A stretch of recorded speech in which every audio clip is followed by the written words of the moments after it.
Hello. Every day I think about death.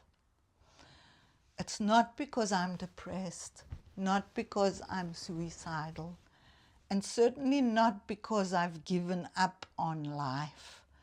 I think about death because I know it's there. It's the one certainty every single one of us shares. From the moment we're born, we begin walking towards it. Some of us will get there sooner, some of us later, but none of us escape it.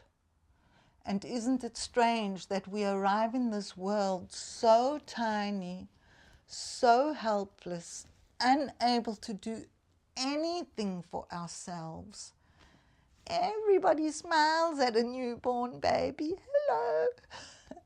Everybody wants to hold them. Everybody celebrates a new life. And yet, I've often wondered why so many people leave this world alone. Why so many elderly people spend their final years with so few visitors. How did we become a society that celebrates birth, but so often turns away from old age? Because in many ways, the circle closes.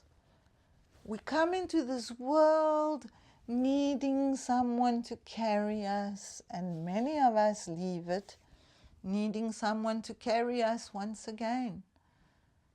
Fragile, dependent, sometimes unable to walk, sometimes unable to feed ourselves.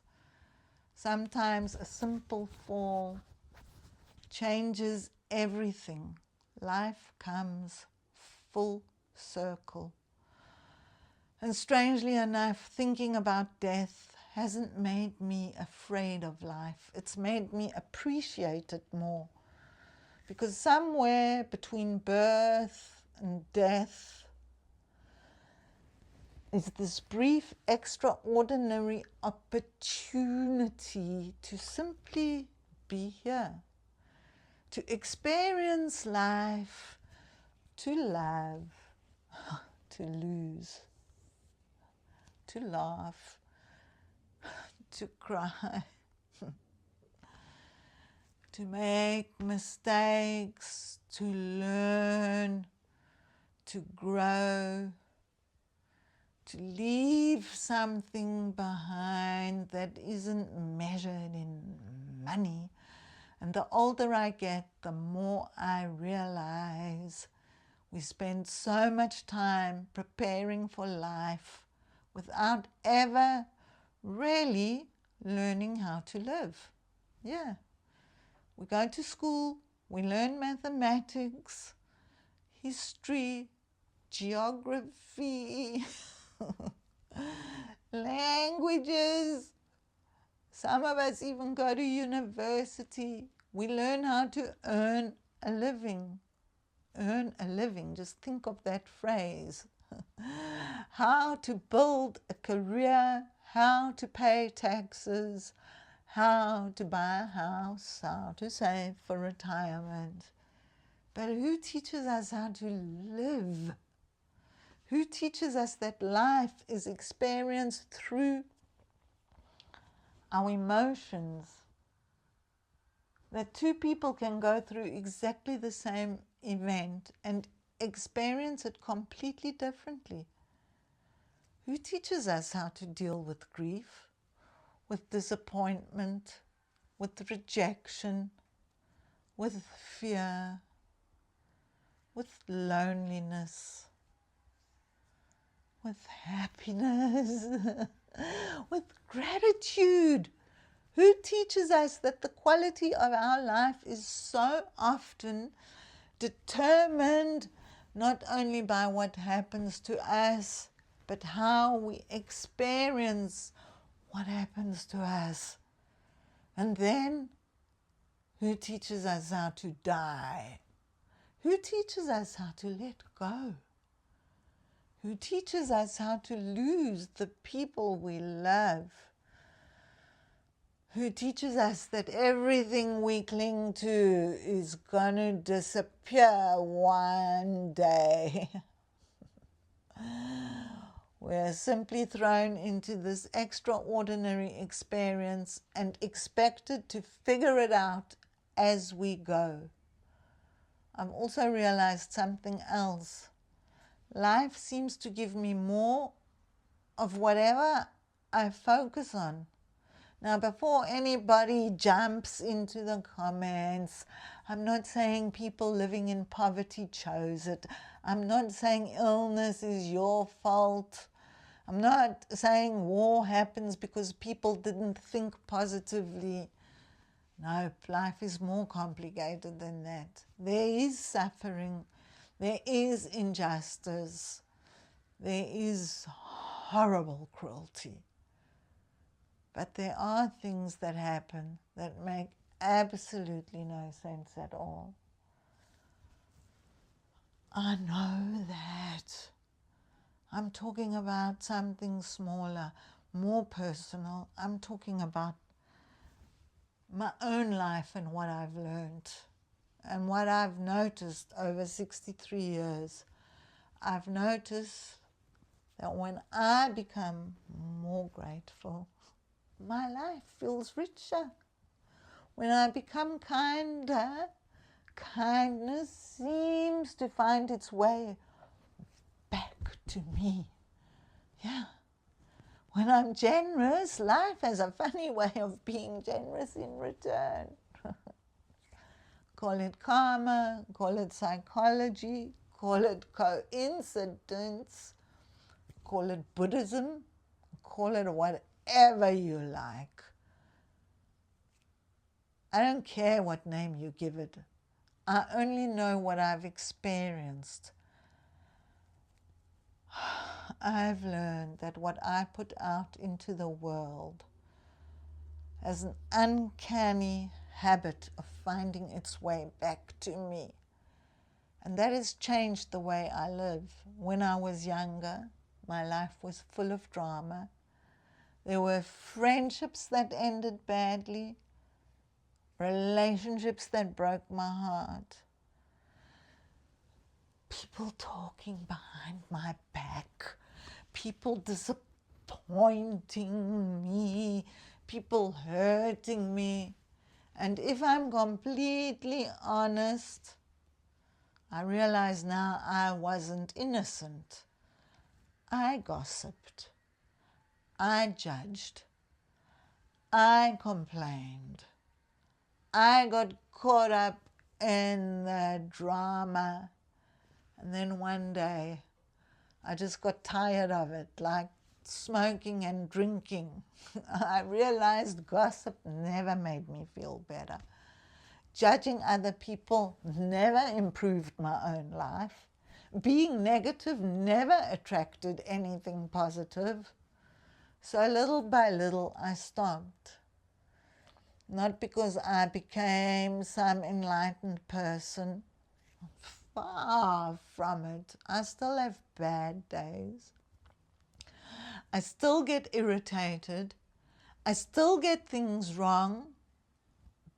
But you know what? I try. I really try.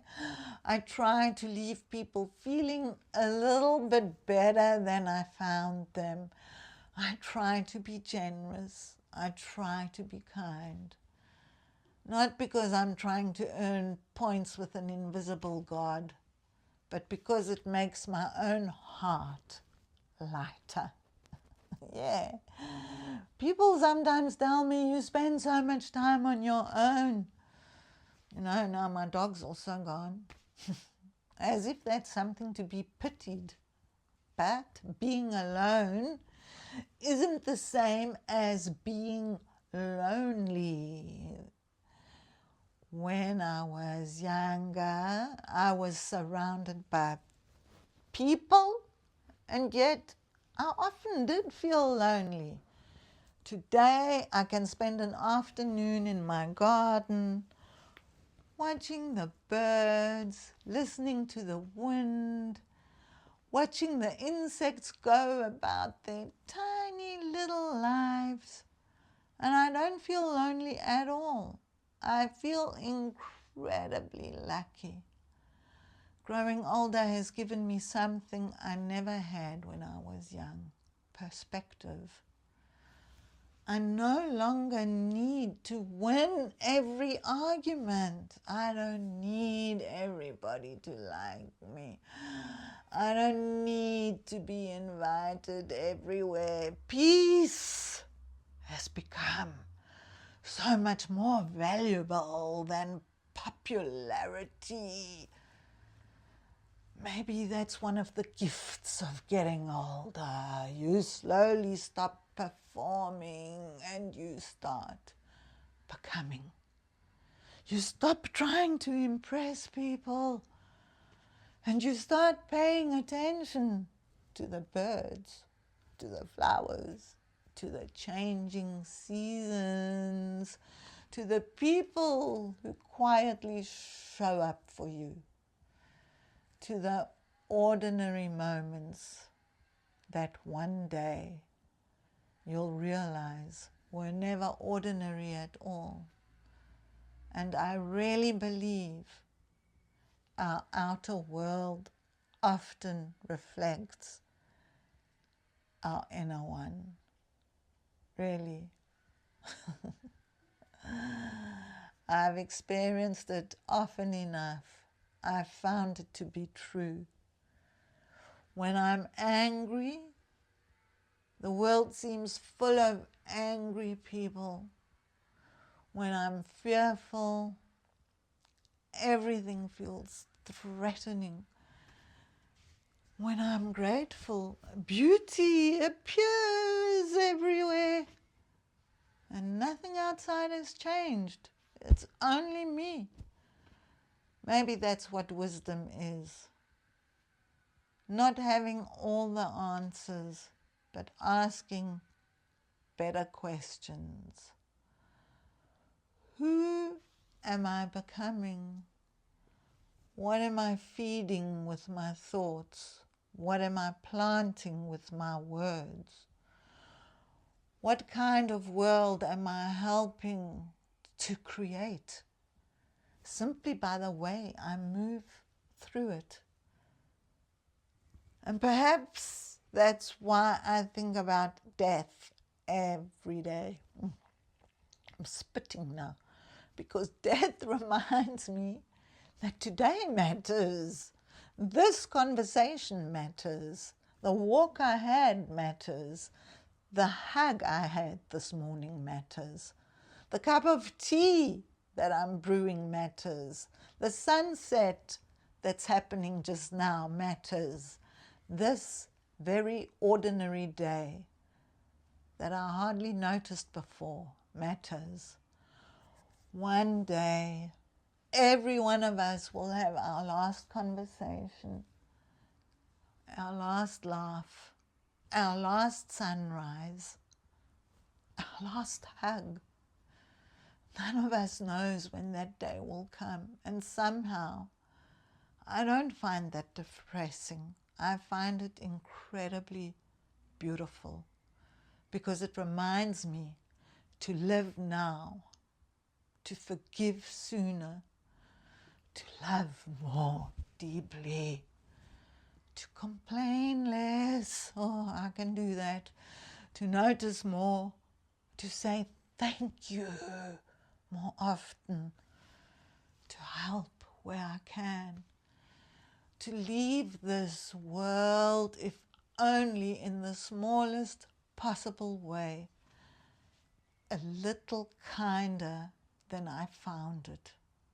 Because in the end, our lives are measured far less by what we owned than by how we made other people feel.